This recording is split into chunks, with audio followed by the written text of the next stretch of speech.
Mais uma vez, boa noite, irmãos aí de Sobral. É uma alegria poder me unir a vocês nessa noite de culto, de reflexão na palavra de Deus, ao tema da fidelidade. Como é importante nós realmente termos a vida totalmente entregue nas mãos de Deus. Não tem como sermos fiéis 10%, 90%, nós temos que ser totalmente fiéis. E somente assim, realmente, se Deus sabe que nós seremos plenamente felizes e plenamente úteis também na causa de Deus, né? Eu preparei aqui uma apresentação, quero compartilhar com vocês, começando com uma história triste, na verdade, mas para extrairmos dessa história algumas reflexões importantes. Eu intitulei essa mensagem de Pequenas Concessões, Grandes Tragédias. Vocês vão entender por que desse título quando eu ler o primeiro verso bíblico que eu separei para nós nessa noite. A história triste a que me referi aconteceu no dia 29 de novembro de 2016. Faz 4 anos já, mas parece que foi ontem, né? Quando um avião que transportava um time lá do meu estado natal, Santa Catarina, lá de Chapecó, transportava o time chamado Chapecoense, né? Para uma partida lá na Bolívia. E por uma série de imprudências, eu já vou daqui a pouquinho detalhá-las, acabou acontecendo um acidente, uma tragédia, né, aeronáutica, em que 71 pessoas acabaram morrendo numa montanha lá na Colômbia. Foi realmente uma fatalidade, isso ocupou a mídia por um bom tempo, né, muita emoção ali.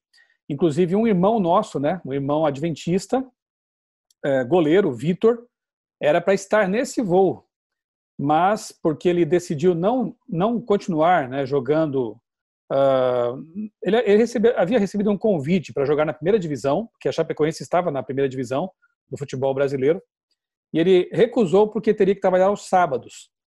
Hoje o irmão Vitor, o goleiro Vitor, é missionário lá num país de maioria muçulmana e está fazendo um lindo trabalho para Deus.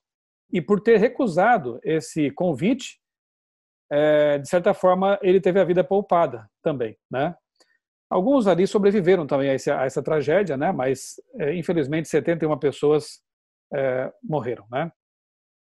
Aqueles que a gente chama de fideístas, né? Pessoas que não têm assim uma fé muito bem embasada na palavra de Deus, que nem sempre sabem por que creem no que creem, chegaram ao ponto de dizer que foi Deus que quis, né? Interessante, porque muitas vezes tragédias, elas são causadas por imprudência humana, e quando vidas são ceifadas, alguns dizem isso, né? Foi Deus que quis, e colocam na conta de Deus coisas que realmente não estão na conta dele. Aliás, nenhuma tragédia, quer seja natural, entre aspas, ou não, pode ser colocada na conta de Deus, porque elas são consequências do que nós chamamos de pecado, né? O grande conflito cósmico iniciado no céu. O que Deus faz, muitas vezes, é usar essas tragédias para nos trazer para perto dele. O que Deus faz, muitas vezes, é usar tragédias para falar como se fosse num megafone, para dizer para as pessoas, olha, eu estou aqui, eu quero que vocês prestem atenção na minha mensagem e entendam que este mundo não é o ideal para vocês. E toda vez que acontece uma tragédia, uma pandemia, um acidente, né, um terremoto, como aconteceu dias atrás lá na Bahia, né, essas coisas nos fazem pensar que não estamos aqui definitivamente, que estamos aqui apenas num acampamento, né? E que em breve nós vamos ter que desmontar nossas barraquinhas e habitar para sempre com Deus na Canaã eterna, né? Na Nova Jerusalém. Mas, enfim, quais foram as pequenas concessões, digamos assim, que os responsáveis pelo voo se permitiram e que acabaram causando essa tragédia toda, né?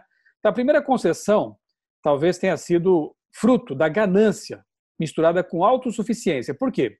O piloto desse avião aí, a foto é do avião que fazia o transporte dos jogadores, né? Da equipe técnica também, enfim. O piloto desse avião sabia que a autonomia de voo desse tipo de avião é de 3.000 quilômetros, ok? E ele sabia também que a distância em linha reta entre os aeroportos de Santa Cruz de la Sierra, na Bolívia, e Medellín é de 2.975 quilômetros, ou seja, quase 3.000, né? Uma pequeníssima margem de combustível, né? Enfim, é um risco muito grande, né? Uma chance muito alta de que alguma eventualidade pudesse realmente deixar a aeronave sem combustível, como ventos contrários, algum desvio de rota, enfim. Foi isso que aconteceu naquela madrugada fatídica, né? Eles confiaram demais na experiência e talvez ganância, porque eles deveriam ter pousado antes para reabastecer, e não fizeram isso. Então, num plano de voo adequado, é preciso que haja combustível suficiente para, se não for possível, pousar no aeroporto de destino. Vai acontecer um acidente no aeroporto de destino, alguma eventualidade, né? Então, todo plano de voo prevê que a aeronave possa voar até o aeroporto mais próximo dali e ainda ter combustível de sobra para mais 40 minutos de voo, caso não possa pousar naquele momento, devido ao tráfego aéreo ou coisa parecida. Então tem que ter uma boa margem aí de segurança, né? Resumindo, é preciso ter combustível de sobra. Gravem isso, tá? Combustível de sobra. O plano de voo tinha pelo menos 5 advertências, mas os responsáveis pela empresa Lamia, que administrava esse voo, né, garantiram que não havia problema, porque eles conheciam, tinham experiência de sobra nesse tipo de voo. E foram autorizados, então, pelas autoridades aeroportuárias a fazer o voo. Então, o plano previa a necessidade de reabastecimento em Bogotá, mas o piloto ignorou e seguiu em frente, porque ele já conhecia, né, já tinha experiência. Então, aqui, queridos, estão as 4 concessões que levaram à tragédia. Primeira, um plano de voo com falhas e aprovado mesmo assim. O item 2, autorizaram o voo, as autoridades autorizaram o voo, mesmo sabendo que havia falhas no plano. Concessão 3, não reabastecer em Bogotá, como deveriam ter feito. E concessão 4, a demora em admitir a gravidade do problema. É só um probleminha aqui, vamos tocar aqui a nossa viagem, e assim, resultado, queda do avião, 72 pessoas mortas. Agora sim, quando eu quero ler com vocês aqui o texto de Cantares, se você tem a sua Bíblia aí por perto, abra comigo. Cantares, capítulo 2, verso 15. Nós lemos recentemente esse livro por ocasião aí do projeto Reavivados por Sua Palavra, né? Claro que o livro ele tem que ver com a relação conjugal, né? Aqui entre Sulamita e o rei Salomão. É um livro muito bonito no que diz respeito à sexualidade humana, né? À sensualidade pura que vem de Deus. Mas eu quero me deter aqui no verso 15 e aplicá-lo aqui de forma homilética para outras circunstâncias. O verso diz assim, ó: peguem as raposas, as rapozinhas, que devastam os vinhedos, porque as nossas vinhas estão em flor. Peguem as raposas, as rapozinhas, cuidado com as rapozinhas, né? Então daqui para frente eu vou usar essa metáfora aqui, tá bom? Rapozinhas que podem destruir famílias, destruir vidas, destruir reputações, enfim. Colossenses 3,23 diz assim: tudo quanto fizerdes, fazei-o de todo o coração, como ao Senhor e não aos homens. Nós estamos aqui numa série de fidelidade, sobre fidelidade, e eu entendo que esse verso aqui fala que nós temos que ser fiéis em tudo, inclusive no trabalho. Mensagem aos Jovens, página 145, um livro que eu recomendo fortemente aos nossos jovens. É um manual para um jovem adventista, né? Eu diria assim. Ellen White diz assim, ó: devemos ser fiéis nas coisas pequeninas. Aquilo que merece ser feito, merece ser bem feito. Seja qual for a sua obra, executem-na fielmente. Falem a verdade a respeito dos mais insignificantes assuntos. Olha que bonito, hein? Tudo o que tivermos que fazer, fazer bem feito. E ser verazes, sempre falar a verdade, não importa em que circunstância ou que tipo de assunto. Nós temos que nos acostumar, pelo poder de Deus, a ser pessoas verazes, pessoas que sempre falam a verdade. E caprichar naquilo que temos que fazer. Eu me lembro quando antes de ser chamado para a CPB, eu trabalho na Casa Publicadora Brasileira já faz 21 anos como editor. Mas antes disso eu fui professor de História por 2 anos e meio, quase 3 anos, lá em Florianópolis, na Escola Adventista Central de Florianópolis. Era o que eu queria? Não. Eu me formei em jornalismo e eu desejava muito trabalhar como jornalista, mas eu não consegui emprego por causa do sábado. E eu tinha decidido, eu era recém-convertido ainda, mas eu tinha decidido ser fiel ao meu Deus. Eu disse ao Senhor, eu quero honrar o teu nome com a minha vida e também com o meu trabalho. E eu vou fazer aquilo que tu apontares para mim. Eu tive então uma oportunidade de trabalhar na Escola Adventista e dei aulas ali. Eu confesso que não era aquilo que eu queria.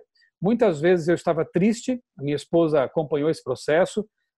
eu desanimado, mas clamando a Deus para saber o que eu deveria fazer da minha vida e tendo a certeza de que em algum momento ele me mostraria a direção dele para mim. Interessante é que, mesmo dando aulas, eu diria assim, contrariado, porque, repito, não era aquilo para o que eu havia me preparado e me formado, e hoje eu dou muito valor aos professores, porque não é fácil realmente ser professor, encarar uma sala de aula. Mesmo assim, mesmo não sendo exatamente aquilo que eu queria fazer, eu fiz o melhor que eu pude. Eu me esforçava bastante, preparava minhas aulas, estudava muito para trazer informações úteis para os alunos, né? Procurei ser o melhor professor que eles poderiam ter. Detalhe que quando eu fui chamado para a CPB, obviamente que nessas ocasiões os administradores trocam informações uns com os outros, né? Claro que o então diretor da CPB, ligou para o presidente do campo da Associação Catarinense na época, falou com o meu diretor, e vocês acham que ele não perguntou como é esse jovem no trabalho? Ele é caprichoso? Ele é dedicado? Obviamente que essas perguntas fizeram parte da pesquisa. E graças a Deus eu havia decidido, quando me convertia ao Senhor, a fazer tudo como se fosse para Ele. Sempre dar o meu melhor. Resultado, fui chamado para ser um editor na Casa Publicadora Brasileira. Houve outros fatores, naturalmente, o meu currículo também estava lá, mas a dedicação e o capricho, claro, foram determinantes. Por isso, queridos irmãos, especialmente vocês jovens, façam sempre o melhor para Deus. É como diz um provérbio, né? Um tigre, mesmo quando enfrenta um gato, usa todas as suas forças. Nunca seja relaxado em qualquer atividade, né? Nunca faça algo de forma desleixada. Faça sempre o melhor que você puder fazer. O seu trabalho é como se fosse um cartão de visita seu. Ele te recomenda ou não, dependendo de como você faz o trabalho. Então, como diz Ellen White, tudo que merece ser feito merece ser bem feito. Fidelidade também é isso, tá bem? Então veja, primeiro ponto, devemos ser fiéis no pouco. Segundo, fazer bem feito o que tem que ser feito. E terceiro, falar sempre a verdade e agir com correção, ser corretos, ser honestos, não é? Eu conversei um tempo atrás com um amigo que é psicólogo, o Hélio Martins Furtado, e eu perguntei para ele se mentira faz mal para a saúde. Olha que interessante. Eu sou editor da revista Vida e Saúde, né? Eu tenho interesse, muitas vezes, em saber de coisas que prejudicam a saúde humana e aí publicar artigos que ajudem as pessoas a mudar esses hábitos de vida. E sabem, não beber água faz mal para a saúde, não fazer exercício físico faz mal para a saúde, não dormir o tempo suficiente faz mal para a saúde, mas mentir também faz mal para a saúde. Isso é interessante. E o Hélio me disse o seguinte, ó, aqui são palavras dele, desse psicólogo: toda e qualquer mentira traz em si algo suficientemente nocivo para atrapalhar a saúde mental de quem a pratica. Se partirmos do pressuposto de que a verdade liberta, não é bíblico isso? A mentira é exatamente o que aprisiona, escraviza. E é uma prisão silenciosa, marcada no tempo, na memória, no hábito e, portanto, no caráter. Ela vai corroendo o seu caráter. Ele diz mais: a mentira pode iludir facilmente, vendendo a ideia de caminhos mais curtos e fáceis, mas ela cobra os juros mais altos possíveis, os juros emocionais silenciosos de uma mente incoerente alimentada com mentiras cotidianas. A pessoa que mente, se ela ainda tem um pouquinho de decência, ela sabe que está errada, e viver com essa sensação de estar em erro faz muito mal para a saúde emocional. A verdade, em qualquer nível, promove saúde mental, diz ele. Santificação é a autorização cotidiana que Deus recebe de mim para que todo tipo de tamanho de mentira seja varrido da minha vida. Olha que frase bonita, eu vou repetir. Santificação é a autorização cotidiana de todos os dias que eu dou a Deus para que todo tipo e tamanho de mentira seja varrido da minha existência, da minha vida. Então, sigamos o conselho inspirado, sejamos verazes, falemos sempre a verdade. Caprichar naquilo que tem que ser feito, mesmo que venhamos a sofrer por isso. Devemos sempre ser verazes e corretos. Então, nada de minimizar o que é errado, como, por exemplo, roubar a internet, né, do vizinho, então a TV por assinatura dele, levar materiais do escritório para casa, mas é só um clipe, é só uma folhinha de papel. Quem é fiel no pouco vai ser fiel no muito. Contar mentirinhas para se beneficiar, viver sob o lema do jeitinho brasileiro. Que Deus nos mantenha longe dessa qualidade que não é qualidade, né? Ser brasileiro é bom sob muitos aspectos. Nós temos muitas qualidades em comparação com povos de outros países. Mas esse aqui não é bom, viu, gente? O jeitinho brasileiro. Um cristão não vive assim. Um cristão vive segundo a ética bíblica, segundo os padrões de Jesus. Ok? Aliás, esse texto aqui de Ellen White, no Educação, página 57, deve ser para nós uma diretriz de vida, né? Ela diz que a maior necessidade do mundo é a de homens, eu coloco aqui mulheres também, porque é genérico, né? É a de homens e mulheres que não se comprem nem se vendam. Homens que no íntimo da alma, lá no fundo dos seus pensamentos, sejam verdadeiros e honestos. Homens que não temam chamar o pecado pelo seu nome correto, exato. Homens cuja consciência seja tão fiel ao dever, como a bússola ou é ao polo, porque ela sempre aponta para o norte, né? Homens que permaneçam firmes pelo que é reto, ainda que caiam os céus. É desse tipo de homem e de mulher que Deus precisa. É desse tipo de homem e de mulher que a igreja precisa. Pessoas tão fiéis a Deus quanto a bússola sempre é ao polo norte. Ok? Mais um ponto aqui em que temos que ser fiéis e evitar as raposinhas. Saúde. Já falei disso agora há pouco, né? Então não custa frisar. Cuidar da saúde é um dever religioso, né? 3 João verso 2 diz que amados, desejo que você vá bem em todas as coisas, assim como bem vai a sua alma, que você também tenha saúde. Deus tem preocupação com a nossa saúde integral. Conselho sobre regime alimentar, página 43, diz o seguinte: a transgressão da lei física é transgressão da lei de Deus. Porque o mesmo Deus que estabeleceu a lei moral é o Deus que estabeleceu a lei de saúde, as leis que regem o universo, né? É o mesmo legislador. Nosso Criador é Jesus Cristo. Ele é o autor do nosso ser. Criou a estrutura humana. É o autor das leis físicas, assim como da lei moral. E o ser humano que se descuida, que descura dos hábitos e práticas atinentes à sua saúde e vida física, peca contra Deus. Se nós podemos fazer melhor em relação à nossa saúde e não fazemos tendo condições de fazer, estamos pecando contra Deus. Então, são raposinhas que destroem também nossa vida, né? Então, raposinhas como água, luz solar, respiração, alimentação saudável, exercício físico, repouso, temperança, verdadeira religião. O descuido no uso desses ou de quaisquer outros remédios naturais pode trazer problemas ao organismo, né, que é o templo do Espírito Santo, como está em 1 Coríntios, capítulo 6, 19. Não pense que são raposinhas, porque elas são muito importantes, tá bem? Família. Que palavra linda, mas tão desprezada em nossos tempos, né? Sabe, irmãos, é na família que as raposinhas e as concessões, as pequenas concessões, geralmente causam os maiores estragos. Primeiro porque no lar a gente fica mais à vontade, né? Ali somos nós mesmos. E segundo porque Satanás tem grande interesse em destruir as famílias. Porque se ele destrói a família, ele destrói a igreja, destrói a sociedade, acaba com o mundo, né? A força de uma família começa com uma relação conjugal forte, cheia de amor, madura e abençoada. Então vejamos, os 10 mandamentos do casamento feliz para evitar as raposinhas que destroem as famílias. Primeiro, protejam seu dia livre a todo custo e passem-no juntos como casal e como família. Nada é mais importante que o tempo que passam juntos, ok? Segundo, jantem juntos. Mesmo que tenham uma comida simples, transformem isso numa ocasião especial. A conversa durante o jantar é para compartilhar e evocar recordações, bons sentimentos. Assuntos de rotina e assuntos mais pesados podem ser conversados, quem sabe, em outro momento. O jantar deve ser um momento especial, realmente, para o casal e para a família.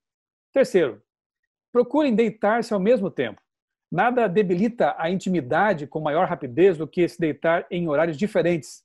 Esse é também um momento de compartilhar e colocar-se em contato, né? O abraço, o afeto, isso é muito importante para um casamento, né? Então, nem sempre isso é possível, mas tanto quanto for, deitar-se ao mesmo tempo. Casais casados, naturalmente. 4. Não guardem rancor. Se insistirem em guardar ofensas do passado, envelhecerão prematuramente e destruirão qualquer oportunidade de desfrutar o presente. A única esperança para o casamento está na capacidade de perdoar e esquecer. Passado fica no passado. Presente, Deus nos dá, é o nosso, né, presente, e o futuro não nos pertence, então, que tenhamos um presente feliz, né, pedindo que Deus nos ajude a esquecer as mágoas do passado e levar a vida daí para frente, né, com amor e com a bênção de Deus. 5º, Não tirem férias separados, tanto quanto possível também, né? As experiências compartilhadas unem firmemente, enquanto experiências separadas distanciam um do outro. O tempo é um dos recursos mais valiosos no casamento. Não o gastem de forma insensata. Sexto mandamento do casamento feliz. Não permitam que nada prive seu casamento da satisfação sexual que Deus criou.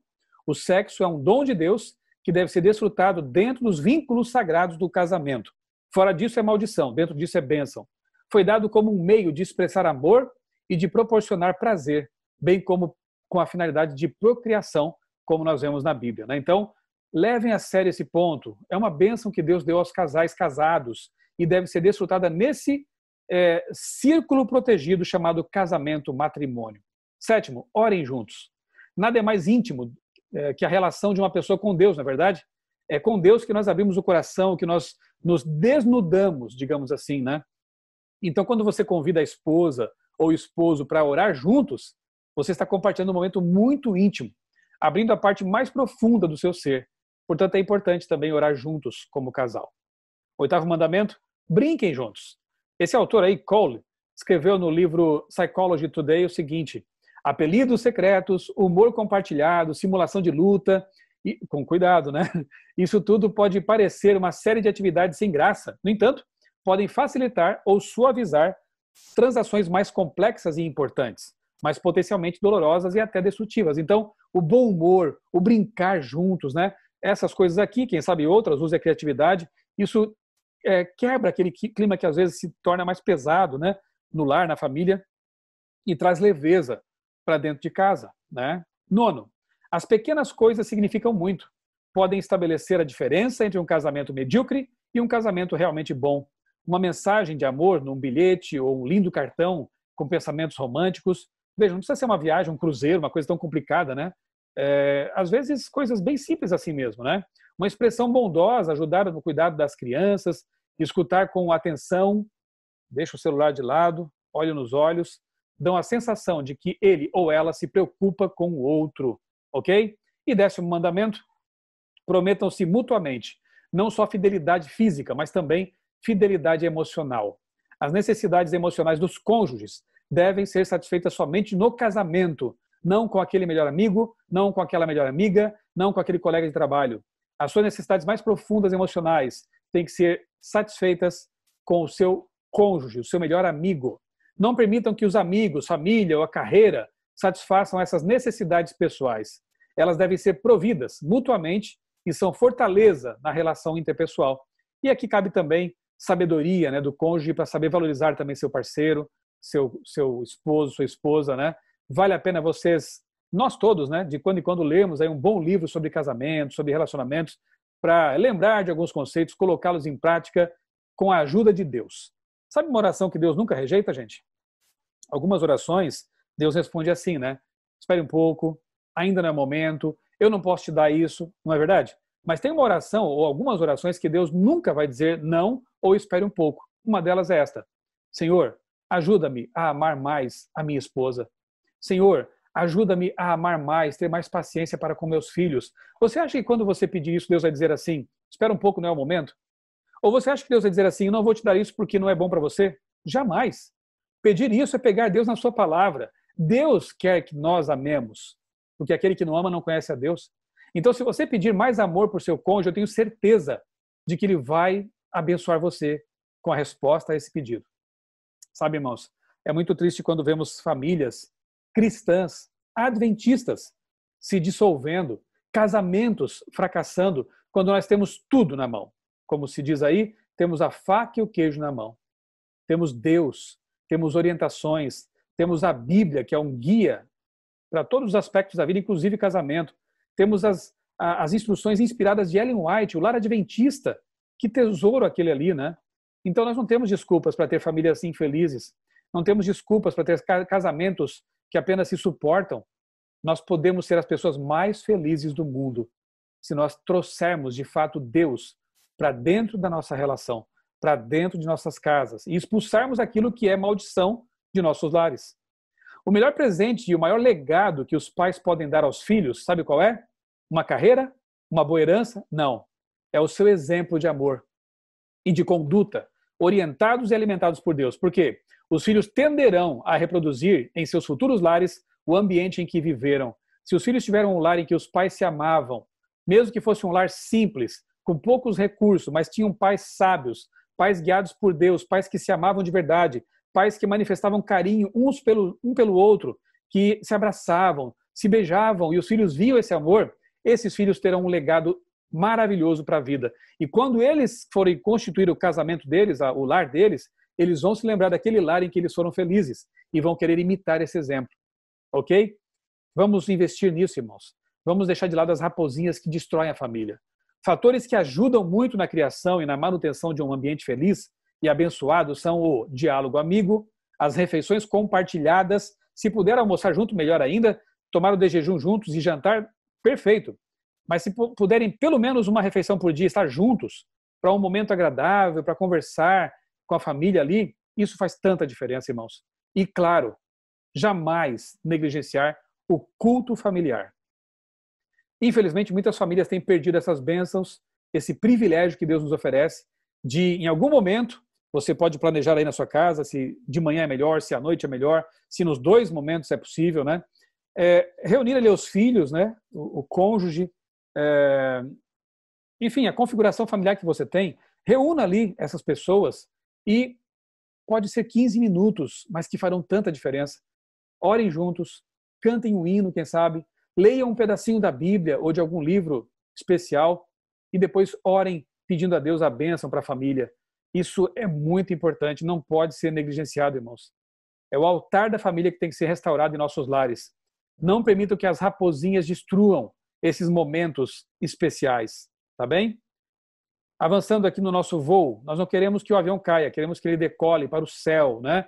Vida espiritual. Eu coloquei entre aspas aí essa expressão, porque na verdade, esse conceito de vida espiritual, a nossa vida espiritual, né? Isso não existe, porque para um cristão, tudo que ele faz é espiritual. Concordam comigo? Se eu vou comprar uma bicicleta, por exemplo, e de fato eu estou comprando uma aqui porque eu quero que a nossa família aqui tenha aí mais momentos de atividade física ao ar livre, né? E como a pandemia não tem permitido aglomerações, né? A gente tem planos aqui de ir para outros lugares mais distantes, quem sabe fazer trilha. Se eu vou comprar uma bicicleta, eu coloco nas mãos de Deus isso. Eu peço, Senhor, me ajuda a comprar o melhor produto pelo menor preço, né? Me ajuda, por favor, a comprar esse produto. Eu lembro uma vez, eu vi uma história de um pastor que quando ia comprar produtos no supermercado, por exemplo, ia comprar lá leite em pó, ele pegava uma lata de uma marca e de uma outra lata de outra marca e perguntava para Deus, Senhor, qual a melhor marca para eu levar para casa? Alguns podem pensar, mas isso é incomodar Deus com coisas insignificantes? Gente, quando meus filhos me pedem coisas insignificantes e me procuram para falar sobre isso, eu fico feliz. Porque eu vejo que eu posso ser útil a eles, eles estão confiando em mim, estão pedindo meu conselho. Eu creio que Deus tem a mesma sensação quando a gente faz isso. Pedir a Deus para comprar um pequeno produto, algo barato, é mostrar para o universo que você coloca Deus em tudo. Não deixe para pedir a ajuda de Deus só quando uma doença grave o acomete. Não deixe para pedir a ajuda de Deus só para quando vai comprar uma casa, que é uma transação mais, né, mais séria, né? Não, faça de Deus seu amigo de todos os momentos. Por isso, não existe vida espiritual e vida secular. Para um cristão, tudo que ele faz é espiritual. Todas as decisões que ele toma e tudo que ele, para onde quer que ele vá, ele leva a Jesus. Se ele não puder levar, porque o local não é bom, né? Então, será que Jesus me acompanharia nesse local? Essa é uma pergunta boa para se fazer também. Será que Jesus faria o que eu estou fazendo? Estaria do meu lado agora assistindo ao que eu estou assistindo? Será que Jesus estaria nesse relacionamento com essa pessoa? Se a resposta é não, não faça isso, né? Torne todos os aspectos de sua vida espirituais, como Israel fazia quando estava lá acampado, o santuário bem no centro. Deus tem que estar no centro, não na periferia da sua vida. Deus tem que fazer parte de todos os momentos e não apenas no fim de semana, no sábado da sua vida, ok? Isso é muito importante. Os pilares da vida espiritual sadia são os seguintes: oração, estudo devocional da Bíblia e testemunho. Pensa num banco de 3 pernas, como esse aí na tela. Uma perna é a oração, a outra é o estudo devocional da Bíblia e a outra é o testemunho. Se você tirar uma perna, ele cai. Então, o cristão não para em pé, não fica em pé, não sobrevive, não vence se ele negligenciar qualquer uma dessas coisas aí. Ellen White chega a dizer que se você só ora e não faz mais nada, vai chegar um momento que você não vai nem orar mais. Porque orar pelo quê? A maior maravilha que existe é você se envolver no testemunho cristão, dar estudos bíblicos, pregar o evangelho, trabalhar por alguém, orar por alguém, porque você se envolve na salvação de pessoas. E isso mantém você também firme nos caminhos do Senhor. Isso adiciona emoção à sua vida quando você vê o Espírito Santo convertendo outra pessoa por seu intermédio. Isso é maravilhoso. Eu recomendo a vocês, tá? Desde que eu namoro a minha esposa, desde que éramos namorados, nós somos uma dupla missionária. E nunca ficamos, eu acho que nem um mês, sem dar estudo bíblico para alguém. Quando a gente está terminando o estudo bíblico 2, já começamos a perguntar a Deus, Senhor, quem será a próxima pessoa? Quem será a próxima família? E Deus, espantosamente, sempre vai mostrando pessoas para a gente, sempre vai colocando pessoas em nosso caminho. Essa é a outra oração que Deus não rejeita, irmãos. É você pedir assim, Senhor, coloca alguém em meu caminho hoje para eu poder falar de Ti. Senhor, mostra-me alguém com quem eu possa compartilhar a Bíblia, dar um estudo bíblico. Você pode fazer essa oração e se prepare. Tenha coragem, porque ela vai ser atendida. Eu posso testemunhar disso ao longo desses meus 30 anos de adventismo. Deus sempre respondeu essa oração. E o estudo devocional da Bíblia, né? Nós estudamos a Bíblia para preparar sermões, por exemplo, para responder 7 na escola sabatina, não sei se esse hábito ainda existe, né? Mas era tão bom. Ou então, também um estudo devocional, que é aquele em que eu vou abrir um capítulo da Bíblia, eu vou fazer isso com muita oração, vou ler com calma, tentando extrair cada lição daquele texto, depois vou fazer uma oração, agradecendo a Deus e pedindo que Ele incorpore à minha vida aqueles princípios, aquelas verdades.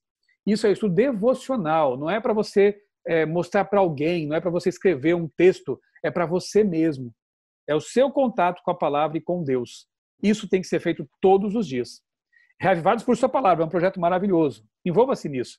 Um capítulo por dia, lido com muita atenção, com muita oração.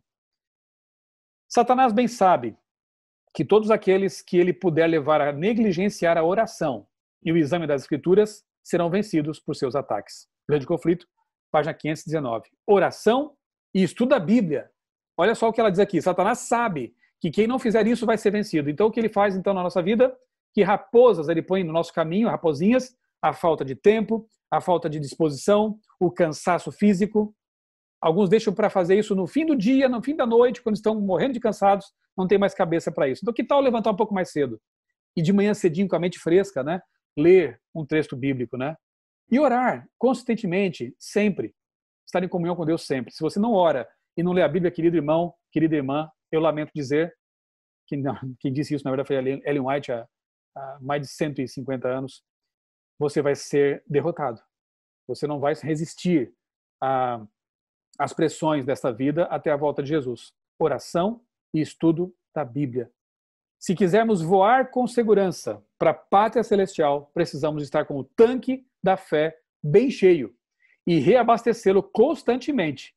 Não negligenciar como fizeram aqueles aviadores experientes que confiaram em si mesmos e acabaram permitindo que o avião caísse, né? Nós temos que confiar em Deus, nosso guia, nosso condutor, e manter o tanque sempre abastecido. Do contrário, as pequenas concessões, as pequenas raposas levarão à maior de todas as tragédias, a morte eterna. Não podemos permitir que isso aconteça em nossa vida. Eu quero te convidar agora para lermos juntos Mateus capítulo 25. Mateus 25. Abra a sua Bíblia aí, por favor. Nós vamos encerrar, então, refletindo nessa parábola tão importante para nossos dias mesmo, né? Mateus 25, de 1 a 13. Eu vou agora minimizar aqui a tela. Eu quero olhá-los aí mais nos olhos, pela fé, né? E vamos aqui ler juntos, então, esse texto maravilhoso, Mateus capítulo 25, de 1 a 13. Então o reino dos céus será semelhante a 10 virgens que, pegando as suas lamparinas, saíram a encontrar-se com o noivo. 5 delas eram imprudentes e 5 prudentes. As imprudentes, ao pegar as suas lâmpadas, lamparinas, não levaram óleo consigo, mas as prudentes, além das lamparinas, levaram óleo nas vasilhas. E como o noivo estava demorando, todas ficaram sonolentas e adormeceram. Mas à meia-noite ouviu-se o grito: eis o noivo, saiam ao encontro dele. Eu vou parar por aqui, você conhece bem a história, né? E a gente sabe que quando o noivo chegou, isso aqui obviamente simboliza a volta de Cristo, o noivo é Jesus, 5 daquelas moças estavam prontas. É verdade que as 10 adormeceram, porque o cansaço, o desânimo, ele se abate sobre nós, mesmo sobre aqueles que estão firmes na fé, tanto quanto com aqueles que não estão firmes na fé, né? Então, não fique triste se você em algum momento levantar um pouco desanimado, até porque o coração do homem é enganoso, né? Não baseie sua fé nos sentimentos. Pode ser até que seja um problema de neuroquímica mesmo, cerebral, e de repente você está ali desanimado sem ter um motivo aparentemente real, né? Mas isso não faz com que você seja uma pessoa com menos fé. Se você tem depressão, por exemplo, isso não torna você uma pessoa de menos fé, torna você apenas uma pessoa doente que precisa de um tratamento. Entenda isso. Então, a nossa fé não pode se basear nesses sentimentos, né? Lembre-se, as 10 dormiram, as 10 cansaram da espera. E nós estamos cansados também nesse mundo. Eu estou cansado. Eu estou com meu pai doente lá em Santa Catarina. Ele está no hospital nesse momento, com uma doença bastante grave. Eu estou aqui com o coração apertado. Eu estou aqui preocupado e orando por ele todo o tempo. E isso me faz pensar que esse mundo já cansou realmente, né? Já deu para perceber que não vale a pena a história do pecado. A mentira satânica é realmente muito, muito ardilosa e falsa, né? Deus é justo e o lar que Ele está nos preparando é o melhor, não é o melhor, é o único em que nós podemos ter realmente uma vida feliz e plena. Então, confie em Deus. Desanimar é normal, cansar é normal, mas não abandone o caminho por causa disso, por favor. Agora, quando vem o grito, aí vem o noivo, né? Quando o alto clamor é dado, as 10 se levantam e o que acontece? 5 se dão conta de que não tinham azeite suficiente e as outras 5 estavam com a lamparina acesa. A lamparina, a lâmpada para os pés é a Bíblia. Não basta ter a Bíblia com você em casa, na sua estante, no seu criado mudo. Você tem que permitir que a mensagem dela abençoe sua vida. Você tem que permitir que o Espírito Santo que a inspirou encha a sua mente, o seu coração e a sua vida. O óleo é o Espírito Santo. Não basta você estar na igreja, não basta pertencer à igreja, não basta ter a Bíblia. 5 delas ficaram fora da festa, tendo tudo isso. Você tem que ter tudo isso e mais. Uma relação consistente e íntima com Jesus. Uma relação real com o Espírito Santo. Não negando o Espírito Santo como alguns têm feito hereticamente por aí. Negando a única solução para nós e para a igreja. A unção do Espírito Santo de Deus. Da terceira pessoa da divindade. Nós temos que crer nele. Nós temos que clamar a Jesus para que possamos tê-lo em nossa vida, o outro Consolador, e assim estar de pé realmente quando o noivo chegar. Não permita que o seu tanque de combustível espiritual fique vazio, por favor. O avião pode cair. Não permita que as raposinhas da vida, coisas que podem até parecer pequenas, como, por exemplo, o excesso de redes sociais, muito celular, muita internet, músicas seculares, né? Músicas impróprias para um cristão, excesso de filmes e séries. Tem gente agora nessa pandemia que está ou buscando a Deus ou se perdendo na Netflix. É uma pena, né? Mas a gente já vê assim 2 grupos se formando, né, entre o povo de Deus. Então que nós possamos realmente aproveitar esse momento, esses momentos, esse tempo, né, que antecede a volta de Jesus, para encher o tanque e afastar as raposinhas. Não permita que as pequenas concessões tirem você do caminho e que façam seu avião cair, mas que você viva realmente o tempo todo de mãos bem seguras nas mãos do Pai. E assim você terá o tanque cheio, e assim você terá uma vida vitoriosa, e assim você estará garantindo a sua estada para sempre no lar de Deus, no lar eterno, juntamente com os queridos que se prepararam também para esse grande evento. O nosso avião vai chegar lá, não vai cair, pela graça de Deus, pelo poder do Espírito Santo. Vamos orar, queridos? Feche os olhos. Bondoso Deus, querido Pai, muito obrigado porque na Tua infinita bondade Tu nos convidas a encher o tanque espiritual, a afastar de nossa vida as raposinhas que estão nos atrapalhando espiritualmente.